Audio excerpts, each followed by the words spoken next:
नमस्कार मित्रों, मैं डॉक्टर राधाकृष्ण। जिस प्रकार हमें जीवित रहने के लिए, स्वस्थ रहने के लिए, अपने जीवन के विभिन्न कार्यों को संपन्न करने के लिए नियमित रूप से भोजन की आवश्यकता रहती है। क्योंकि भोजन के माध्यम से हमें कई तरह के पोषक तत्व मिलते हैं जो हमारे लिए बहुत आवश्यक हैं, जो हमें ऊर्जा प्रदान करते हैं, हमारे शारीरिक विकास के लिए प्रोटीन निर्माण में महत्वपूर्ण भूमिका निभाते हैं। ठीक इसी प्रकार जो वनस्पति जगत है, जो पेड़-पौधे हैं या फिर हमारी फसलें हैं, इनको भी नियमित रूप से पर्याप्त मात्रा में पोषक तत्वों की आवश्यकता रहती है। लेकिन हमारे भोजन में और इन पेड़-पौधों के भोजन में, इन वनस्पतियों के भोजन में एक अंतर है। हम हम हम जो तैयार भोजन है, जो संपूर्ण भोजन है, उसका सदुपयोग करते हैं। लेकिन ये जो वनस्पतियाँ हैं, ये जो खनिज तत्व हैं, इनके माध्यम से अपना भोजन स्वयं निर्मित कर लेती हैं। आपने सुना होगा कि वनस्पतियाँ प्रकाश संश्लेषण के माध्यम से भी अपना आहार बना लेती हैं। ठीक इसी प्रकार इन प्रकाश संश्लेषण के लिए या इनके पोषक तत्वों के लिए हमें जो कई चीज़ों की आवश्यकता पड़ती है। इन्हीं पोषक तत्वों की आपूर्ति के लिए किसान विभिन्न खादों का प्रयोग करते हैं। आज से 100 डेढ़ 100 साल पहले तो पूरे संपूर्ण जगत में प्राकृतिक तरीके से ही ये पोषक तत्व खेती में प्रयोग होते थे। लेकिन जब से आधुनिक खेती की शुरुआत हुई, मॉडर्न खेती ने कदम रखे, तब से कुछ योजनाबद्ध तरीके से केमिकल फर्टिलाइज़र का प्रयोग शुरू हो गया। लेकिन इन केमिकल फर्टिलाइज़र से भी इन जो कृत्रिम रसायन जो खाद हैं, इनके माध्यम से भी उन्हीं पोषक तत्वों की आपूर्ति की जाती है। इनका प्रभाव तीव्र भी होता है और इनका दुष्प्रभाव भी होता है। इनके साइड इफ़ेक्ट भी देखने में आते हैं, जैसे कि हम देख रहे हैं।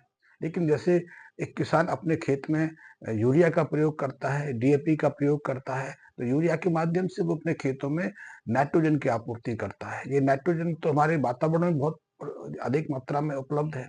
करीब-करीब 21% से ज़्यादा हमारी हवा में नाइट्रोजन है। लेकिन इस नाइट्रोजन को ज़्यादातर जो वनस्पतियाँ हैं, ज़्यादातर जो हमारे पेड़-पौधे हैं, सीधा उपयोग नहीं कर पाते। कुछ ही ऐसे वनस्पतियाँ हैं जो इस वातावरण की नाइट्रोजन को अपनी जड़ों में विद्यमान कुछ जीवाणुओं के माध्यम से उपयोग कर पाते हैं। अधिकांश जो वनस्पतियाँ हैं, अधिकांश जो पेड़-पौधे हैं, उनको तो ऐसे चाहे तो रासायनिक खाद कहते हैं या फिर कंपोस्ट गोबर आदि की खाद कहते हैं या फिर हरी खाद कहते हैं, उनसे जो नाइट्रोजन मिट्टी में मिलाया जाता है, भूमि में छोड़ा जाता है, उसको ग्रहण करके अपनी आवश्यकता पूरी करते हैं। और ये नाइट्रोजन बहुत महत्वपूर्ण है। यदि नाइट्रोजन की कमी हो जाए या फसलों को पर्याप्त मात्रा में नाइट्रोजन उपलब्ध ना हो, तो उनकी ग्रोथ रुक जाती है, इनकी पत्तियाँ पीली पड़ने लग जाती हैं। क्योंकि यही नाइट्रोजन नाइट्रेट के रूप में आप यूरिया छिड़कते हैं या ऑर्गेनिक नाइट्रोजन प्रोवाइड करते हैं, ये ज़मीन के अंदर जाकर नाइट्रेट में बदलता है और यही नाइट्रोजन जब जड़ों के माध्यम से पौधों को उपलब्ध होता है, तो यही नाइट्रोजन पौधों में जाकर विभिन्न क्रियाओं के माध्यम से उनके विकास में मदद करता है। क्योंकि इसी नाइट्रोजन के माध्यम से उनकी जो न्यूक्लियर संरचना है, उनकी जो आनुवांशिक संरचना है, जो विभाजन में महत्वपूर्ण भूमिका निभाती हैं, जिसके सहारे हम और वनस्पतियाँ जीवित रहती हैं, विकास कर पाती हैं, उस डीएनए, आरएनए का विकास भी इसी नाइट्रोजन के माध्यम से संभव होता है। इस क्लोरोफिल के माध्यम से ये पौधे प्रकाश संश्लेषण के माध्यम से अपना भोजन निर्मित करते हैं। उस क्लोरोफिल के विकास में भी ये नाइट्रोजन महत्वपूर्ण भूमिका निभाता है। ये नाइट्रोजन बहुत सारे एंजाइम्स हैं, बहुत सारे जो हार्मोन्स हैं, बहुत सारे जो अमीनो एसिड्स हैं, इन सब में महत्वपूर्ण भूमिका निभाता है। इसीलिए जब किसी मिट्टी में नाइट्रोजन की कमी हो जाती है, तो वो पेड़ सूखने लगता है, उसका विकास रुक जाता है और धीरे-धीरे वो सूख कर समाप्ति हो जाता है। इसलिए नाइट्रोजन की आवश्यकता है। ठीक है, इसी की तरह हम फास्फोरस के विषय में समझ सकते हैं। जिस मिट्टी में फास्फोरस कम मात्रा में होता है, उस मिट्टी में जो पेड़-पौधों की जड़ें ज़्यादा गहराई तक नहीं जा सकती या फिर वो जड़ें विकसित ही पूरी तरह से नहीं हो पाती और ऐसे में पौधे को कुपोषण का सामना करना पड़ता है। उसको पर्याप्त मात्रा में पोषक आहार उपलब्ध नहीं होता, तो वो सूखता चला जाता है, उसका विकास रुक जाता है। तो ऐसे ही अन्य जो पोषक तत्व हैं, इनकी आवश्यकता पड़ती है। उनकी आपूर्ति मॉडर्न खेती में, आधुनिक खेती में हम विभिन्न तरह के खादों से माध्यम करते हैं।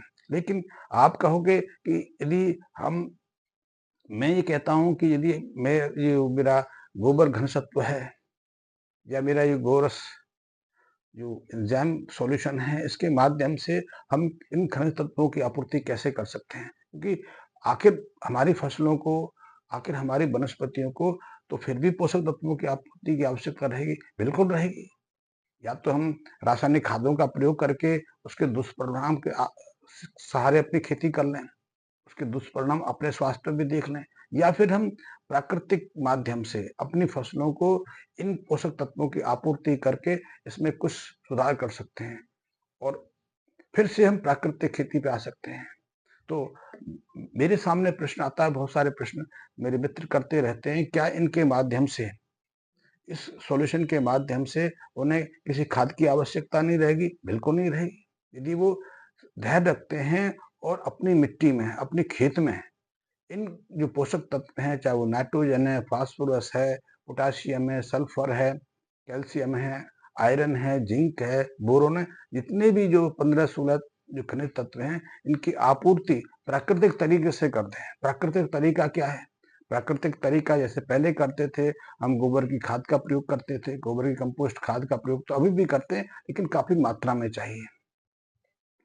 या फिर हरी खाद का प्रयोग करते हैं, या फिर फसल अवशेष का प्रयोग करते हैं, लेकिन इन सब चीजों से तो अपने अपने को अलग कर दिया। और आजकल तो यहाँ तक देखा जा रहा है, किसान फसल लेता है, फसल लेके घर चला जाता है और जो अवशेष होते हैं उसमें आग लगा देता है। आग लगा देने से भी बहुत सारे पोषक तत्व नष्ट हो जाते हैं। तो यदि हम अपनी मिट्टी को कुछ देंगे ही नहीं तो उसको पोषक तत्वों की आपूर्ति कैसी होगी? तो हमने एक सॉल्यूशन तरीका निकाला है, क्योंकि एक तरीका तो हमारे पास सहज है कि हम कंपोस्ट खाद, गोबर खाद इन सब से बचें और बाजार से जो केमिकल फर्टिलाइजर हैं, यूरिया आदि हैं, उनको लाके खेतों में दे दें, क्योंकि आखिर वनस्पतियों के लिए, फसलों के लिए पोषक तत्वों की आपूर्ति करनी ही होगी। या फिर इनकी जगह प्राकृतिक तरीका अपनाएं। प्राकृतिक तरीका यही है कि हम अपने 1 एकड़ जमीन में यदि गेहूं लगाना चाहते हैं, हम चावल की खेती करना चाहते हैं, साग सब्जियों की खेती करना चाह रहे हैं, या कोई और खेती लेना चाहते हैं, तो कम से कम हमें 15 से 20 टन जो गोबर की आवश्यकता होती है, या फिर उसे थोड़ी सी कम मात्रा में कंपोस्ट खाद की आवश्यकता होती है। और इस वजन से, इस भय से कि ज्यादा खर्चा आ जाए, किसान अपने को बचा लेता है। उसकी तुलना में तो केमिकल फर्टिलाइजर आसान है, क्योंकि यूरिया की एक बोरी जो है 260-70 रुपए की आ जाती है, डीएपी 1,500 के आसपास आ जाता है। तो यदि कहाँ 20 ट्रॉली वो खाद लेके आवे, गोबर डाले, उसकी लेबर में भी खर्चा कर दे, तो ऐसे में इस सारी समस्याओं से बचने के लिए हमने एक प्रयास से, अपनी मेहनत से, अपने अध्ययन से कुछ ऐसे सॉल्यूशन निकाले हैं। क्योंकि गोबर से जब खाद बनाने की प्रक्रिया में आप होते हो तो 7-8 महीने आपको लगते हैं, ज़्यादा भी समय लग जाता है, क्योंकि फिर भी आपका पूरा गोबर कंपोस्ट नहीं होता, वो ह्यूमस में या सूक्ष्म कणों में विभाजित नहीं होता। यानी कि वो गोबर के जो पोषक हैं, नाइट्रोजन, फास्फोरस, सल्फर, जो सूक्ष्म तत्व हैं, वो स्वतंत्र नहीं होते, और जब तक वो स्वतंत्र नहीं होते, हमारी फसलें उसको ग्रहण नहीं कर सकती, उपयोग नहीं कर सकती।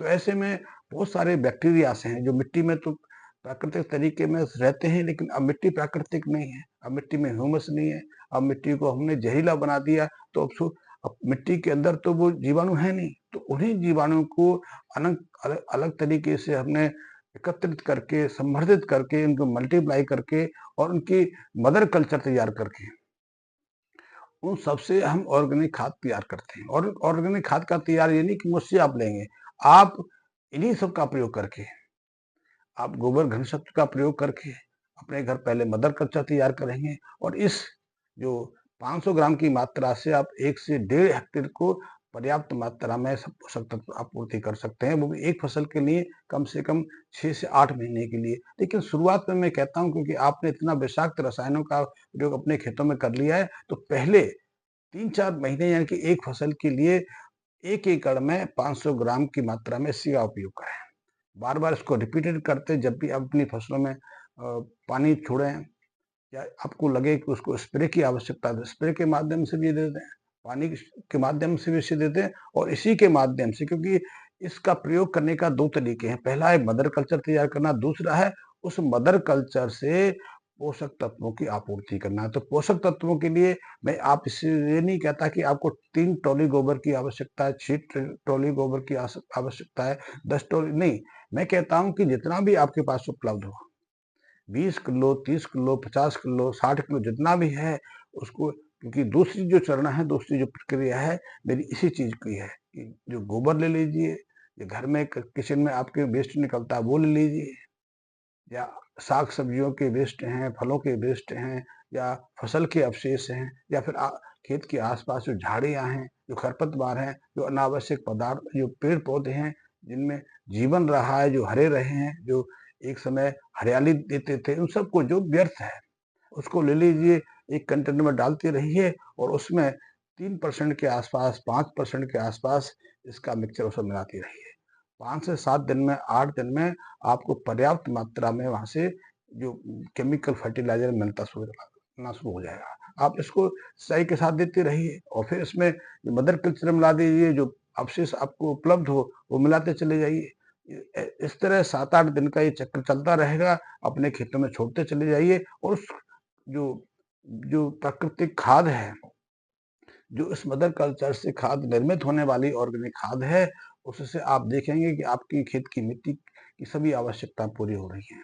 उसमें जीवाणुओं का विकास भी हो रहा है, जीवाणु संवर्धित भी हो रहे हैं, उसमें ह्यूमस भी पैदा हो रहा है, उसमें हर पोषक तत्व सहजता से उपलब्ध होने लग रहा है, क्योंकि इन सब जो ऑर्गेनिक वेस्ट हैं, इनमें सब पोषक तत्व हैं, इन सब में वो खनिज तत्व हैं और ये उनका पाचन करेगा, वो डिकम्पोज़ करेगा, उनको सूक्ष्म कणों में विभाजित करेगा और मिट्टी में मिलते चले जाएँगे।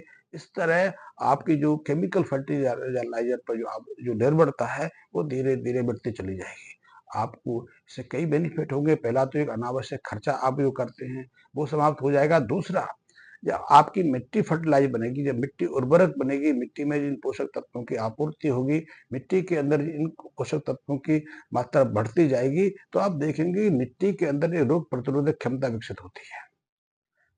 उससे 2 चीज़ें होती हैं। पहली चीज़ तो आपकी फसल को रोग नहीं लगते हैं, आपकी फसल सुरक्षित रहती है और जो फसलों का विकास है, वो भी अति उत्तम गति से होता है।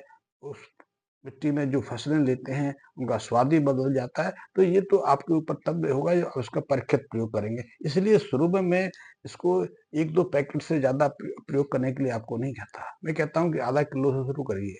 आप 200 ग्राम से शुरू करके देख लिए। पहले आधा एक 200-300 मीटर की क्यारी में इसका प्रयोग करके देखिए, जब आपकी संतुष्टि हो फिर आगे करेंगे और यही मेरा एक आपसे अभिप्राय है कि एक बार ट्राई अवश्य करके देखिए। धन्यवाद मित्रों।